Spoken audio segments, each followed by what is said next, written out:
அங்க 57 பேர் இருக்காங்க. நாங்க எந்திரிச்சோம்னா அந்த சபையை அவங்க பேசவே முடியாது. எதிர்க்கட்சி தலைவர் பேசும்போது நாங்க எந்திரிச்சோம்னா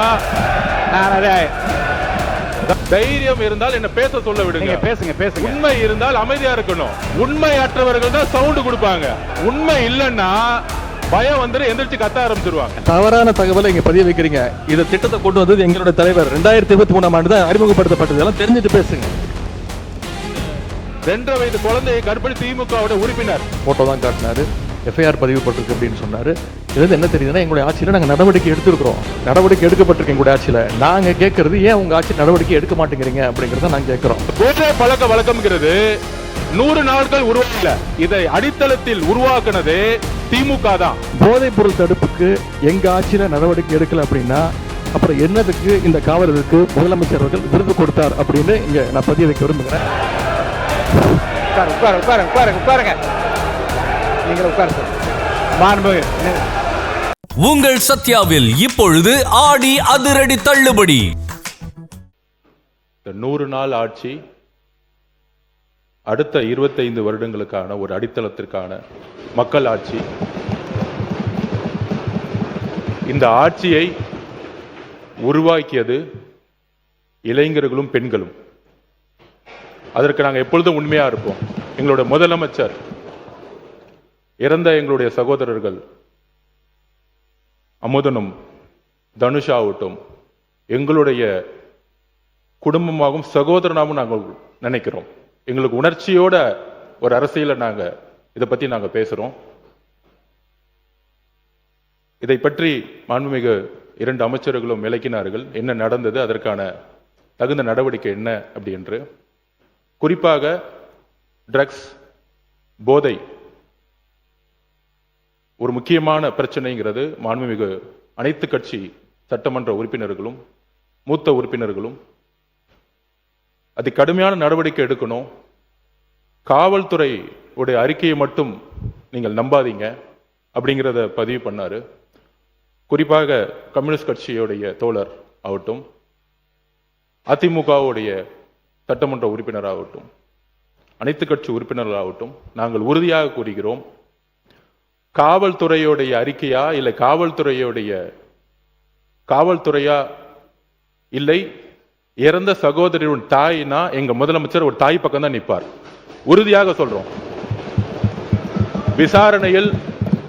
விசாரணையில் எந்த விதமான அழுத்தங்களும் இந்த ஆட்சியில் எப்பொழுதும் ஏற்படாது. அரசியல் அழுத்தமா இருக்கட்டும்.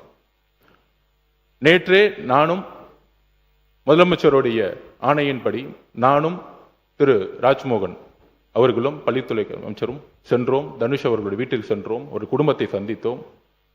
4 கோரிக்கை வச்சாங்க. கிட்டத்தட்ட 12 பேர் கைது செய்யப்பட்டிருக்கீங்க. இன்னும் சில பேர் இதில் இருக்காங்கன்னு சொல்ல உடனடியாக முதலமைச்சரோட கவனத்துக்கு சொன்ன விசாரணை நடந்துகிட்டு இருக்கு.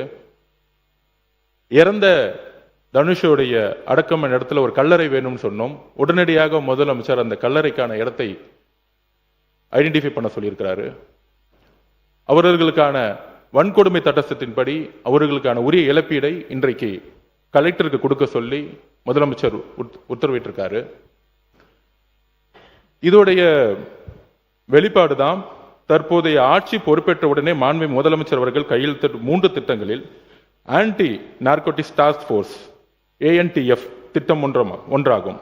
இத்திட்டத்தின் முக்கியத்துவம் கருதி இத்திட்டத்திற்கு ரூபாய் 264.14 கோடி நிதி மாண்புமிகு முதலமைச்சர் அவர்களின் உத்தரவுப்படி ஒதுக்கீடு செய்யப்பட்டு மாநிலம் முழுவதும் 65 ஆன்டி நார்கோட்டிக்ஸ் டாஸ்க் போர்ஸ் அலகுகள் உருவாக்கப்பட்டுள்ளன. எனவே இந்த அரசு தமிழ்நாட்டிலிருந்து போதைப் பொருள் பழக்கத்தை அடியோடு வேறறுக்க வேண்டும் என்பதில் மிக உறுதியாக உள்ளது. இந்த நடவடிக்கையில் அரசு எந்தவித சமரசமும் செய்து கொள்ளப் போவதில்லை. ஆனால் நான் குறிப்பிட்ட கம்யூனிஸ்ட் தோழர்களை பத்தி பேசினேன், அதிமுக தோழர்களை பத்தி பேசினேன். நான் திமுக பத்தி பேசவே இல்லை. திமுகவுடைய எதிர்கட்சி என்ன சொல்ல வர்றான்னு தெரியாம நிறுத்துங்க. என்ன திமுகவுடைய எதிர்கட்சி அங்க 57 பேர் இருக்காங்க. நாங்க எந்திரிச்சோம்னா அந்த சபையை அவங்க பேசவே முடியாது. எதிர்கட்சி தலைவர் பேசும்போது நாங்க எந்திரிச்சோம்னா அதாவது மாண்புமிகு சபை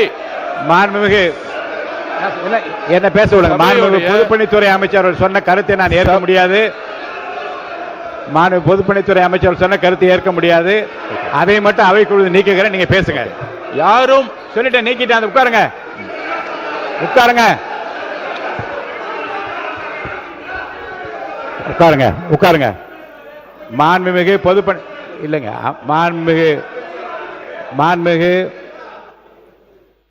மாண்புமிகு பொதுப்பணித்துறை அமைச்சர்கள் கடைசியில் கூறிய வாசகம் மற்றும் நீக்கப்பட்டு சொல்லிவிட்டேன். நீங்க உட்காருங்க, உட்காருங்க, உட்காருங்க. நீங்க எனக்கு புரியல. கொலடா அவரா இல்ல நீங்களா எனக்கு தெரியல. உங்க கொலடா நிக்கிறார், நான் நிக்கிறேன். நீங்க தொடர்ந்து பேசினா என்ன அர்த்தம்? மாண்புமிகு பொதுப்பணித்துறை அமைச்சர்.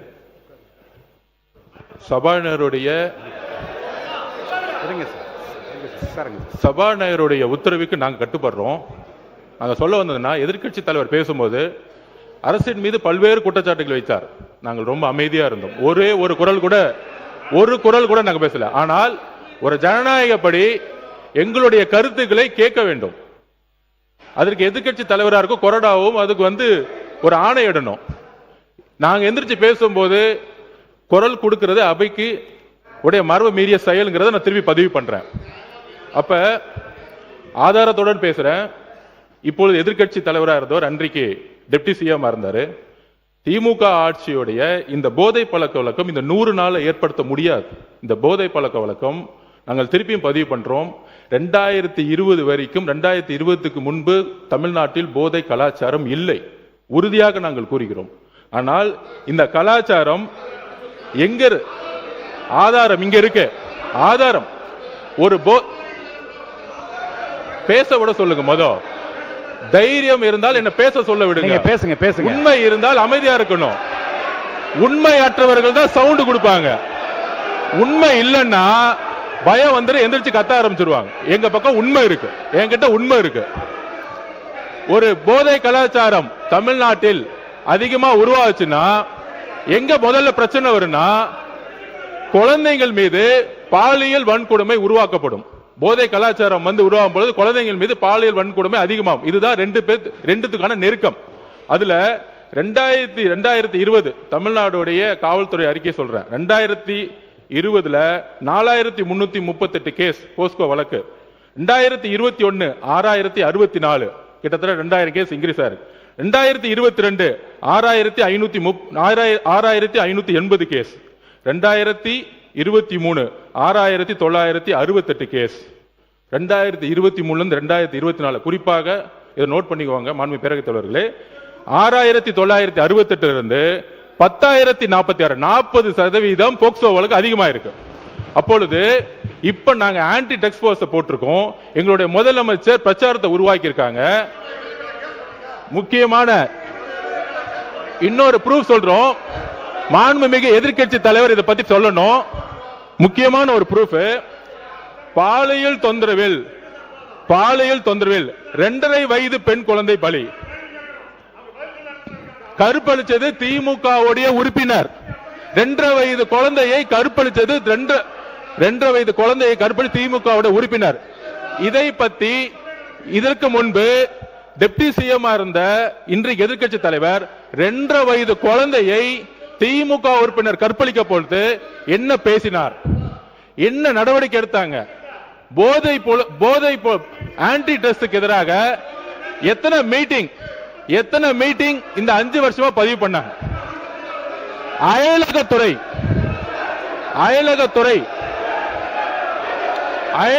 என்பது உட்காருங்க, நீங்க உட்காருங்க.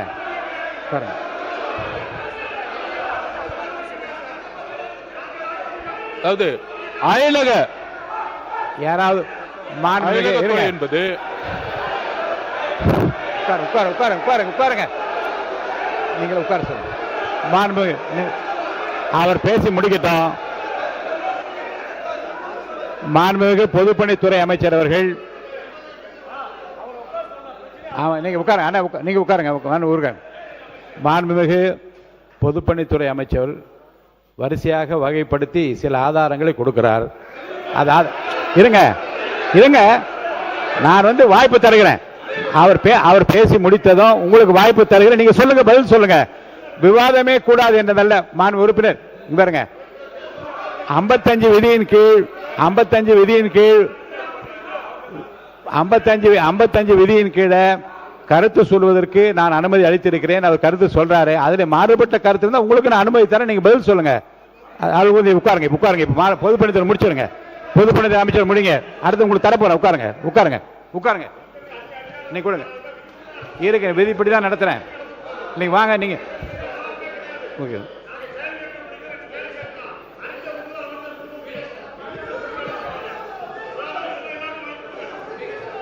நான் எதிர்கட்சி தலைவருக்கு முழுமையா பேச வாய்ப்பு கொடுத்த தவறுன்னு சொல்றீங்களா நீங்க? அப்போ எவ்வளவு சொன்னார், நான் அமைதியான கேட்டு இருந்தேன். எல்லாம் உரிமைக்கு அது பதில் சொல்ற உரிமை அவருக்கு இருக்கிறது இல்லையா?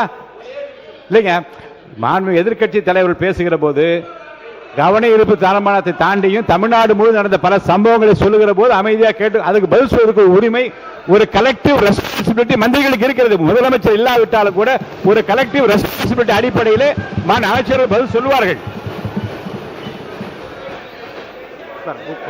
அவர் பேசி முடிக்கட்டும். உங்களுக்கு தர வாய்ப்பு தர பேசுங்க. வாய்ப்பு தர பேசுங்க. சொல்லுங்க.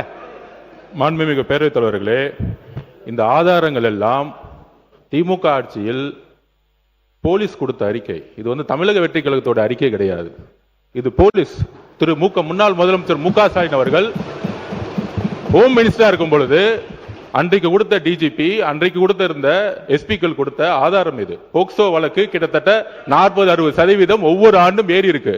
2.5 வயது குழந்தையை கற்பழித்து திமுக உறுப்பினர்னு எஃப்ஐஆர் போட்டது உங்களுடைய அரசு தான். அதை தான் நாங்க பதிவு பண்றோம். அதுவும் அதுவும் அதுவும் அதுவும் அதுவும் அதுவும் மக்களுடைய பிரஷருக்கு வந்த பிறகு அந்த நடவடிக்கை எடுத்தாங்க. அதனால இந்த போதை பழக்க வழக்கம்ங்கிறது 100 நாட்கள் உருவாகல. இதை அடித்தளத்தில் உருவாக்குனது திமுக தான். அதனால்தான் மக்கள் உங்களை தூக்கி எறிஞ்சிருக்காங்க. உங்களுடைய தோல்விக்கான காரணம் போதை பழக்க வழக்கம். இதை நாங்கள் உறுதியாக இங்க பதிவு பண்ணிக்கிறோம். எங்களுடைய தலைவர் ஆட்சியில் உறுதியாக அரசியல் தலையீடு இல்லாமல் யாராக இருந்தாலும் கடுமையான கைது நடவடிக்கை எடுக்கப்படும் என்கிறதை நாங்கள் இங்கு உறுதி கொடுக்கிறோம். மாண்புமிகு பேரவைத் தலைவர் அவர்களே, கடந்த ஒரு வார காலமாக தமிழ்நாட்டில் என்னென்ன சட்ட ஒழுங்கு பிரச்சனை, போதைப் பொருளால் எத்தனை கொலைகள் நடந்திருக்கு அப்படிங்கிறது நான் மட்டுமல்ல, இங்கே இருக்கக்கூடிய அனைத்து கட்சி தலைவர்களும் இந்த அரசனுடைய கவனத்திற்கு நாங்கள் எடுத்துட்டு வந்தோம். தவிர அதற்கு நீங்கள் இது வரைக்கும் எந்த அமைச்சரும் அதற்கு சரியான பதில் சொல்லவே இல்லை. ஆனால் மாறாக உங்கள் ஆட்சியில் இப்படி நடந்தது, உங்கள் ஆட்சியில் இது நடந்தது அப்படின்று குறை சொல்லி கொண்டிருக்கிறார்கள். அது ஃபோட்டோ தான் காட்டினார், எஃப்ஐஆர் பதிவு பட்டிருக்கு அப்படின்னு சொன்னார். இதுலேருந்து என்ன தெரியுதுன்னா, எங்களுடைய ஆட்சியில் நாங்கள் நடவடிக்கை எடுத்திருக்கிறோம். நடவடிக்கை எடுக்கப்பட்டிருக்கு எங்களுடைய ஆட்சியில். நாங்கள் கேட்கறது ஏன் உங்கள் ஆட்சி நடவடிக்கை எடுக்க மாட்டேங்கிறீங்க அப்படிங்கிறத நாங்கள் கேட்குறோம். அவர் ஒரு ஃபோட்டோ காட்டுறாரு. பேசி முடிக்கட்டும். அமைச்சர் அவர்கள் ஒரு ஃபோட்டோவை காட்டினாரு. இன்னொரு வீடியோ ஒன்று இருக்கு, அது எல்லாருமே பார்த்தாங்க. ஒட்டுமொத்த இந்தியாவே பார்த்துச்சு, உலகம் முழுக்க பார்த்தாங்க. இருக்கக்கூடிய அமைச்சர் ஒருத்தர் போதைப் பொருள் போடுறாங்க நுணுக்கி அதை என்ன பண்ணாருங்கிறத விளக்கம் கொடுத்துட்டார். போதும். அது விளக்கம் கொடுத்துட்டார், முடிஞ்சு போச்சு. அதை பற்றி பேச வேணாம். அதை மட்டும் நீக்கி விடுகிறேன். நீங்க பதில் சொல்லியாச்சு, உட்காருங்க. திரும்ப அதை பற்றி பேச வேண்டாம். கடந்த அவங்க திருப்பி குற்றச்சாட்டு வைக்கும்போது நாங்கள் அதை குற்றச்சாட்டு வைக்குவோம். அது மட்டும் இல்லை, கடந்த 5 ஆண்டுகளாக போதைப் பொருட்களை ஒழிக்க நாங்கள் எங்களுடைய தலைவர், எங்களுடைய முதலமைச்சர் சரியான நடவடிக்கை எடுக்கவில்லை என்ற ஒரு கருத்து இங்கே வைக்கப்படுகிறது. அது தொடர்பாக சில கருத்துக்களை இங்கே நான் கூற விரும்புகின்றேன். ஆட்சிக்கு வந்த ஒரே ஆண்டில் எங்களுடைய தலைவர் அவர்கள் போதைப் பொருள் இல்லா தமிழ்நாடு என்ற இலக்கோடு மதுவிலக்கு அமலாக்கத்துறையையும் நார்காட்டிக்ஸ் இன்டெலிஜென்ஸ் பியூரோ சிஐடி என்ற இரு பிரிவுகளை ஒன்றிணைச்சு இபிசிஐடி என்ற புதிய பிரிவை உருவாக்கினவர் எங்களுடைய தலைவர் திரு முத்துவேல் கருணாநிதி ஸ்டாலின், அன்றைய முதலமைச்சர் அவர்கள். அவர் அன்றைக்கு அப்படி செயல்பட்டதால் தான் கடந்த 5 ஆண்டு கால திராவிட மாடல் ஆட்சியில் இதுவரை இல்லாத அளவுக்கு ஒரு விழிப்புணர்வை ஏற்படுத்தி போதைப் பொருட்களை தொடர்ந்து எங்களுடைய அரசு பறிமுதல் செஞ்சது. இது தொடர்பான புள்ளி விவரங்கள் தேவைப்பட்டாலோ அவர்கிட்ட இருக்கு, அமைச்சர்கிட்ட இருக்கு. கூடுதல் தகவல் தேவைப்பட்டாலோ அதை நாம் எங்கேயும் போய் தேட வேண்டிய அவசியம் இல்லை. இந்த ஆட்சியில் இன்றைக்கு சென்னை மாநகர கமிஷனராக நியமிக்கப்பட்டுள்ள திரு அமல்ராஜ் ஐபிஎஸ் அவர்கள்கிட்ட இந்த அரசு கேட்டுச்சுன்னா அவரே இந்த தகவல்களை தெளிவாக எடுத்து கொடுத்துருவார். ஏன்னா அவர் தான் இன்னைக்கு கமிஷனர் இருக்கிறாரு. இந்த இபிசிஐடி பிரிவை தலைமையேற்று நடத்தியவரும் அவர்தான். அவர்கிட்ட கேட்டால் கரெக்டாக சொல்வார், எத்தனை டன் கஞ்சாவை பறிமுதல் பண்ணோம், எத்தனை பேரை நாங்கள் கைது செஞ்சிருக்கிறோம், சிறப்பு புகார் எண்கள் எத்தனை அறிவித்தோம், விழிப்புணர்வு நிகழ்ச்சிகள் எல்லா டேட்டாவும் அவர்கிட்ட இருக்கு.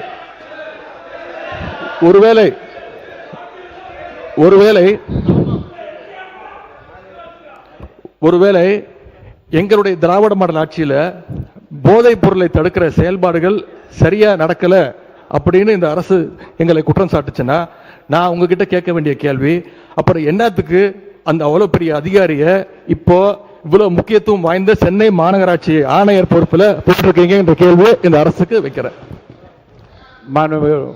பொதுப்பணித்துறை அமைச்சர், நீங்க இது குற்றச்சாட்டு அல்ல. அதாவது எங்களுடைய நோக்கம் ஒருவரை ஒருவர் குற்றச்சாட்டு அல்ல.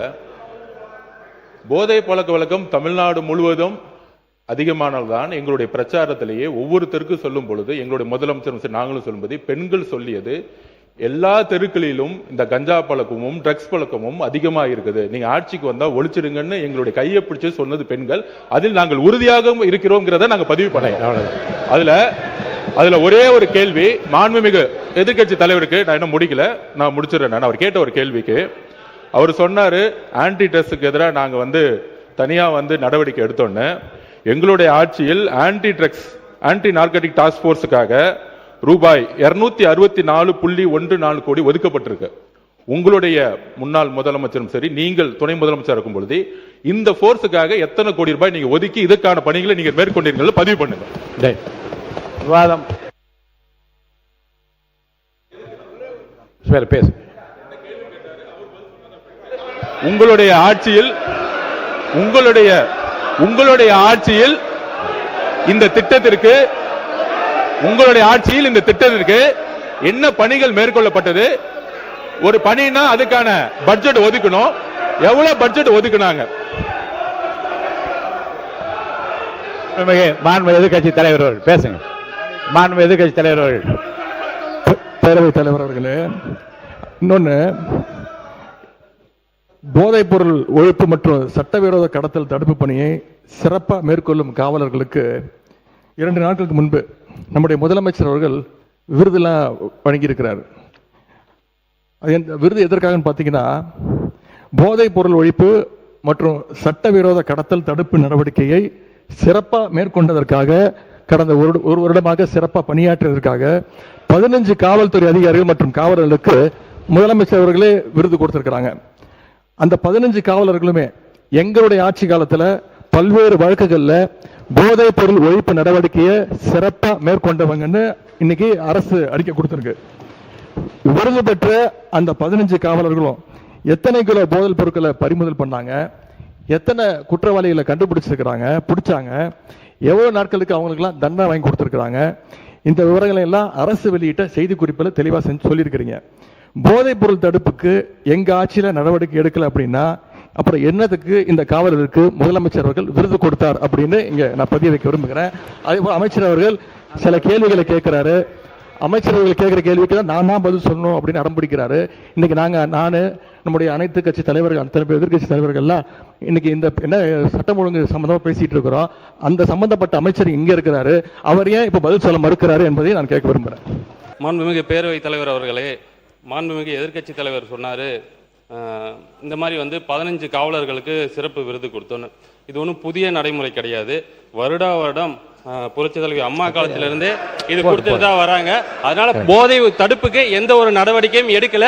எதை வச்சு சொல்றேன்னா, அந்த கஞ்சா உட்பட பல பொருட்களை பறிமுதல் பண்ணாங்க. நாங்க இந்த 100 நாட்கள் அதை விட அதிகமா நம்ம தமிழக வெற்றி கழகம் ஆட்சி பறிமுதல் பண்ணியிருக்கு. அதுக்கான டேட்டாவை மானிய கோரிக்கையில நிச்சயம் நாங்கள் சொல்லுவோம். மாண்பு எதிர்க்கட்சி தலைவர் முடிச்சிடலாம், 1 மணி நேரம். சொல்லுங்க, என்ன தவறான தகவலை இங்க பதிய வைக்கிறீங்க. இந்த திட்டத்தை கொண்டு வந்தது எங்களுடைய தலைவர் 2023ஆம் ஆண்டு தான் அறிமுகப்படுத்தப்பட்டது. எல்லாம் தெரிஞ்சுட்டு பேசுங்க. மாண்பு உறுப்பினர் போதும். ஏறத்தாழ 1 மணி நேரம் இந்த பிரச்சனை எவ்வளவு முக்கியத்துவம் வாய்ந்தது என்பதற்காகவும் மாண்புமிகு உறுப்பினர் சொன்னாரு, கேரளால இருந்து இது நிறைய சப்ளை ஆகுதுன்னு. இதுக்கான நடவடிக்கை தான் கேரளால இருந்து ஹோம் மினிஸ்டர் இங்க திரு ரமேஷ் சென்னிதால் அவர்களும் சரி, எங்களுடைய முதலமைச்சரும் சரி, இதற்கான அனைத்து திட்டங்களும் நடந்துகிட்டு இருக்குங்கிறத நான் இந்த இடத்துல பதிவு பண்றேன். கேரளாவுடைய ஹோம் மினிஸ்டரும் தமிழ்நாடுடைய ஹோம் மினிஸ்டரும் சேர்ந்து கூடிய விரைவில் கடுமையான சட்ட நடவடிக்கைகள் மூலம் கேரளாவிலிருந்து தமிழ்நாட்டுக்கு வரக்கூடிய அனைத்து டக்ஸ் உடைய வழிகளையும் மூடுவதற்கான அனைத்து பணிகளும் ஸ்டார்ட் ஆயிருச்சுங்கிறத நாங்கள் பதிவு பண்றோம். இந்த வீடியோ உங்களுக்கு பிடிச்சிருந்தா மறக்காம லைக் பண்ணுங்க, ஷேர் பண்ணுங்க. இதே மாதிரி தொடர்ந்து நிறைய இன்ட்ரெஸ்டிங்கான வீடியோஸ் பார்க்க வி டாக்கிஸ் சேனலை சப்ஸ்கிரைப் பண்ணுங்க.